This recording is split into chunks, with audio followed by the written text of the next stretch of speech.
In this video, we'll be looking at another problem where we're asked to find the area of a region between two curves.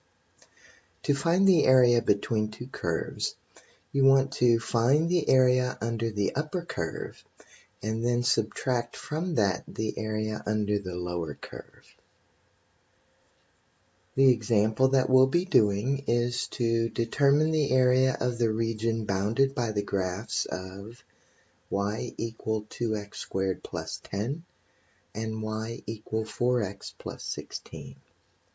Our first step is to sketch the region.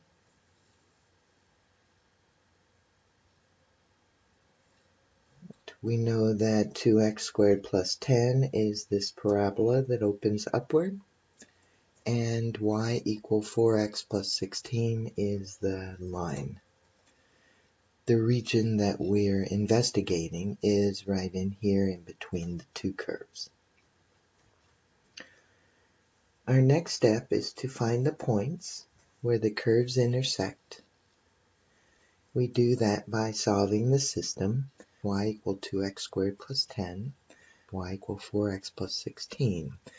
Since these are both equal to y, we can set them equal to each other. So we get this equation when we do that. We'll move everything to the left side, so we'll subtract 4x from both sides and subtract 16 from both sides. We now have this equation. I can see that I have a factor of 2 in all of these terms, so divide that out to make our equation simpler. And now we can factor this trinomial factors into x minus 3 times x plus 1. Once you have it factored, then you can set each factor equal to 0. So x minus 3 equals 0 means that x is equal to 3. X plus 1 equals 0 means that x is equal to negative 1.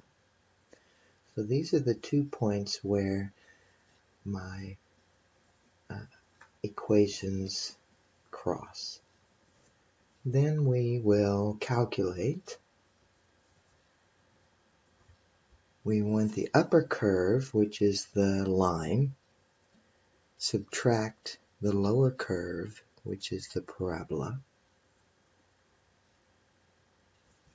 When we talk about the upper curve, we talk about this, the one that's above, so that's the straight line, and then we're subtracting from that the parabola. And we'll distribute this negative through the binomial back here, and so we end up with 4x, and then 16 subtract 10 gives us plus 6, and then minus 2x squared.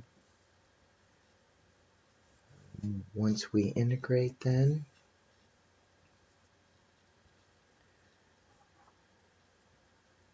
we have 4x squared divided by 2 plus 6x minus 2x cubed divided by 3, and we're evaluating that from negative 1 to 3. So when we put in 3, we have this simplifies to 2 times 3 squared plus 6 times 3 minus 2/3 times 3 cubed. And then subtract from that, so we need minus parentheses because you're going to need to distribute this minus out here through the parentheses. So minus the quantity, and then put in our negative 1. So 2 times negative 1 squared is just 2. And then plus 6 times negative 1, which is minus 6. And then minus 2/3 times negative 1 cubed, which is plus 2/3. Right, combining all of these numbers, we get 64/3.